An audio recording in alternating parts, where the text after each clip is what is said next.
Welcome back to top news. రాష్ట్రపతి అభ్యర్థి ఎవరో తేలిపోవడానికి ఇంకొన్ని గంటలే మిగిలింది. అభ్యర్థి ఎంపికలో పాలక ఎన్డీఏ, విపక్ష యూపీఏ వేరువేరుగా ప్రత్యేక కమిటీలను నియమించాయి.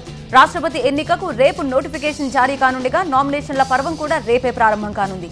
ఎన్డీఏ మిత్రపక్షాలకు ఆమోదయోగ్యంగా ఉండే అభ్యర్థిని ఎంపిక చేయడం ద్వారా రాష్ట్రపతి ఎన్నికల్లో పరువు కాపాడుకోవాలని బీజేపీ యోచిస్తోంది. ఈ దిశగా బీజేపీ సీనియర్ నేతలు రాజ్నాథ్ సింగ్, అరుణ్ జైట్లీ, వెంకయ్య నాయుడుతో కూడిన త్రిసభ్య కమిటీ సంప్రదింపులు ప్రారంభించింది. బీజేపీ చీఫ్ అమిత్ షా సైతం తన పర్యటనని రద్దు చేసుకుని ఢిల్లీలో మకాం వేశారు. ఎన్డీఏ కూటమిలో కొనసాగుతున్న 32 మిత్రపక్షాలతో అమిత్ షా భేటీ అవుతారని చెబుతున్నారు. రేపు నోటిఫికేషన్ జారీ అయ్యే సమయానికే ఎన్డీఏ అభ్యర్థిని ఖరారు చేయాలని కమల్నాథులు భావిస్తున్నట్టు సమాచారం.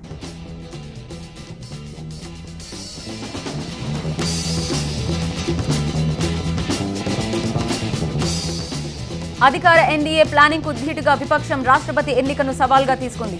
అధికార కూటమిలో ఏకాభిప్రాయం సాధ్యం కాకపోతే ఆ పరిస్థితిని తమకు అనుకూలంగా మలుచుకుని బీజేపీని దెబ్బతీయాలని కాంగ్రెస్ సారథ్యంలోని యూపీఏ కూటమి భావిస్తోంది. అప్రతిహతంగా కొనసాగుతున్న బీజేపీ హవాను నిలువరించాలంటే రాష్ట్రపతి ఎన్నికల్లో ఎన్డీఏ అభ్యర్థిని ఓడించడమే కీలకమని విపక్షాలు భావిస్తున్నాయి. ఈ నేపథ్యంలో ఎన్డీఏ పక్షాల్లో ఉన్న లుకలుకల్ని వినియోగించుకోవాలని కాంగ్రెస్ అధిష్టానం ఎత్తువేసింది. ఇందుకు లెఫ్ట్ పార్టీలతో పాటు తృణమూల్, సమాజ్వాదీ, జేడీయూ, డీఎంకే వంటి పార్టీలు సై అనడంతో 10 మంది సభ్యులతో యూపీఏ అభ్యర్థి ఎంపికకు కమిటీని నియమించారు. సోనియా గాంధీ విందు సమావేశంతో పాటు కరుణానిధి బర్త్డే వేడుకలు రాష్ట్రపతి అభ్యర్థి ఎంపికపై చర్చలకు వేదికయ్యాయి. రేపు యూపీఏ పార్టీల కీలక సమావేశం జరగనుండగా అభ్యర్థి ఎంపికపై నిర్ణయం తీసుకునే అవకాశాలున్నట్టు సమాచారం.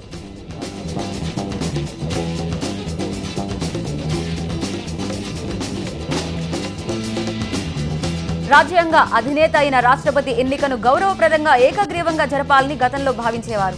చాలా సందర్భాల్లో రాష్ట్రపతి ఎన్నిక ఏకగ్రీవమే అయింది. కానీ తాజా పరిణామాల నేపథ్యంలో యూపీఏ, ఎన్డీఏల మధ్య ఏకాభిప్రాయం సాధ్యమయ్యే సంకేతాలు కనిపించడం లేదు. ఈసారి రాష్ట్రపతి ఎన్నిక అనివార్యంగా ఓటింగ్కు దారితీసే పరిస్థితులు కనిపిస్తున్నాయి. ఉభయ పార్లమెంటు సభలతో పాటు దాదాపు 17 రాష్ట్రాల్లో అధికారంలో ఉన్న బీజేపీ ఈసారి తమ సొంత అభ్యర్థిని రాష్ట్రపతి పదవిలో చూసుకోవాలని తహతహలాడుతోంది. ఈ దిశగా బీజేపీ కురువృద్ధ నేత లాల్ కృష్ణ అద్వానీని రాష్ట్రపతి చేస్తారని అందరూ భావించారు. కానీ అయోధ్య కేసులో ప్రధాన ముద్దాయిగా కోర్టు మెట్లెక్కడంతో ఆయన అవకాశాలు దాదాపుగా సన్నగిల్లాయి. మురళీ మనోహర్ జోషి, సుష్మా స్వరాజ్, మోహన్ భగవత్ లాంటి పేర్లు వినిపించినా వారికి అవకాశాలు అంతంత మాత్రంగానే ఉన్నాయి. ఈ నేతలపై ఎన్డీఏలోనే ఏకాభిప్రాయం సాధ్యం కాదనే వాదన వినిపిస్తోంది. ఈ నేపథ్యంలో జార్ఖండ్ కి చెందిన గిరిజన నేత ద్రౌపది ముర్ము పేరు తాజాగా వినిపిస్తోంది. ముర్ము పేరుతో యూపీఏ ఎత్తుకు చెక్ పెట్టాలని మోడీ భావిస్తున్నట్లు సమాచారం. ఇక యూపీఏ కూటమి తరపున శరద్ పవార్ నిలబెట్టాలన్న సోనియా ప్రయత్నాలను ఆయనే స్వయంగా తిరస్కరించడం విశేషం.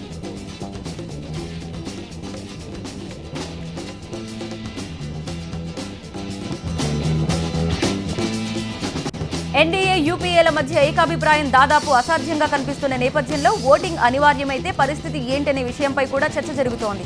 రెండు కూటములు కూడా తమ బలాబలాల్ని బేరీజు వేసుకుంటున్నాయి.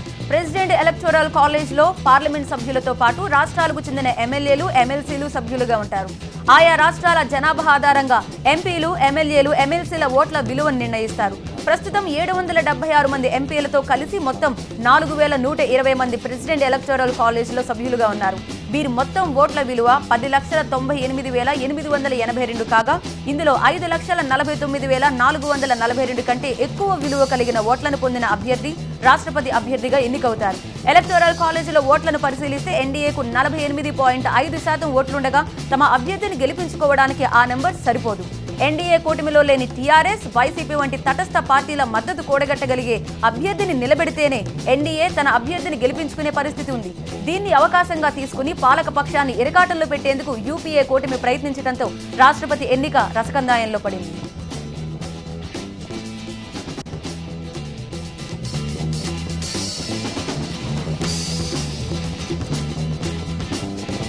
నంద్యాల బైపోల్ రోజు రోజుకు ఆసక్తికరంగా మారుతోంది. టీడీపీ టికెట్ కోసం పోటీ తీవ్రమవుతుందనుకున్న తరుణంలో ఆ పార్టీ నేత శిల్పా మోహన్ రెడ్డి టీడీపీ అధినేత చంద్రబాబుకు షాక్ ఇచ్చారు. తమ గోడును చంద్రబాబు పట్టించుకోవడం లేదంటూ వైసీపీ తీర్థం పుచ్చుకోవాలని ఆయన నిర్ణయించుకున్నారు. పార్టీ వర్గాలతో భేటీ అయిన శిల్పా మోహన్ రెడ్డి రేపు వైసీపీలో చేరుతున్నట్టు ప్రకటించారు. కష్టకాలంలో పార్టీని నమ్ముకుని ఉన్నందుకు చంద్రబాబు తమ గోడును నిర్లక్ష్యం చేశారని, ప్రస్తుత పరిస్థితుల్లో వైసీపీలో చేరడం మినహా మరో దారి లేదని మోహన్ రెడ్డి అంటున్నారు.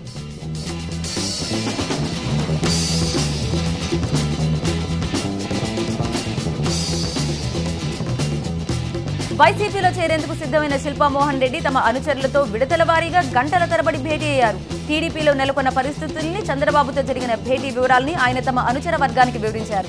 టీడీపీలో కొనసాగితే ఎదురయ్యే పరిణామాలని అనుచరులతో చర్చించారు. తాము సఖ్యతతో ఉందామనుకున్నా భూమా ఫ్యామిలీ వైఖరి అందుకు అనుగుణంగా లేదని ఆయన అభిప్రాయపడ్డారు.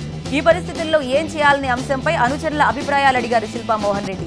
వైసీపీలో చేరితే తాము మీ వెంటే ఉంటామని పలువురు శిల్పాకు మద్దతు పలకడంతో రేపే వైసీపీ తీర్థం పుచ్చుకోవాలని నిర్ణయించారు మోహన్ రెడ్డి. జగన్ సమక్షంలో హైదరాబాద్లో వైసీపీలో శిల్పా మోహన్ రెడ్డి చేరనున్నారు.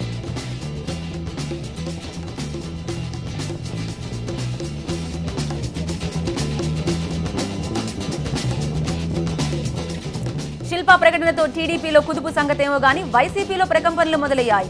అందుకు కారణం నంద్యాల ఉప ఎన్నికలో టికెట్ తమదే అనే ధీమాలో ఉన్న గంగుల ప్రతాప్ రెడ్డి, రాజగోపాల్ రెడ్డి గొంతులో ఎలకాయ పడినట్టయింది. నంద్యాల టికెట్ ఆశించి కొద్ది రోజుల కిందటే గంగుల వైసీపీలో చేరారు.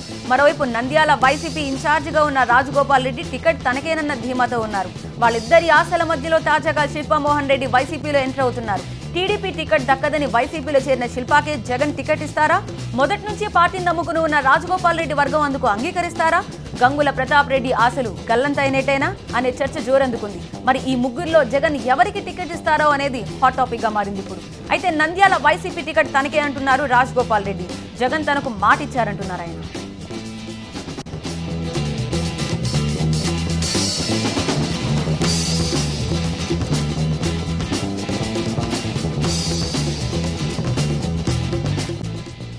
సాధించడం కాదు, జగన్మోహన్ రెడ్డి సాధించినాడు, ఆయన వస్తున్నాడు. జగన్మోహన్ రెడ్డి చెప్పినాడా లేదైతే మాకు తెలియదు. ఈయన చెప్పుకోవచ్చు. ఇప్పుడు పార్టీలో చేరే వాళ్ళందరూ ప్రతి ఒక్కరు ఏదో ఒకటి చెప్పుకుంటారు. పార్టీలో రేపు ఆయనకి ఎంపీకి ఇస్తాడా, ఎమ్మెల్యేకి ఇస్తాడా ఎవరు అనేది జగన్మోహన్ రెడ్డి నన్ను పిలిపించుకున్నప్పుడు మాకు డిసైడ్ అవుతారు. నాకు తెలిసిన ప్రకారం అయితే నంద్యాల వైఎస్ఆర్ పార్టీ తరఫున ఎమ్మెల్యే టికెట్ నాదే అనేది నా కాన్ఫిడెంట్గా నేను ఆ రోజు చెప్తున్నా. ఈరోజు పశ్చిమ గోదావరి టీడీపీ రాజకీయాలు ఏలూరు వర్సెస్ దెందులూరుగా మారాయి. చింతమనేని ప్రభాకర్పై హత్యాయత్నం భగ్నమైన నేపథ్యంలో గ్యాంగ్ వార్ కాస్త పొలిటికల్ వార్ గా మారింది. కుట్ర కేసులో నిందితుడైన అప్పల్ నాయుడిని టీడీపీ నుంచి సస్పెండ్ చేయడంతో వెంకటాపురం వాసులు ఆగ్రహంతో రగిలిపోతున్నారు. సస్పెన్షన్ ఉపసంహరించుకోవాలని, లేకపోతే పార్టీకి మూకుమ్మడి రాజీనామాలు చేస్తామని అప్పల్ నాయుడు అనుకూల వర్గం హెచ్చరికలు జారీ చేస్తోంది.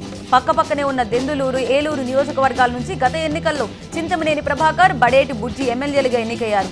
ఇటీవల ఎంపీసీ అధ్యక్ష మార్పిడి సందర్భంగా ఇరు వర్గాల మధ్య విభేదాలు పోడుకున్నాయి. ఈ క్రమంలోనే చింతమనేనిపై హత్యాయత్నం జరిగిందంటూ 11 మందిపై పోలీసులు కేసు నమోదు చేశారు. ఈ 11 మంది జాబితాలో రెడ్డి అప్పల్ నాయుడు పేరుండడంతో చింతమనేని అనుచర వర్గం ఆయనపై చర్య తీసుకోవాలని డిమాండ్ చేస్తున్నారు.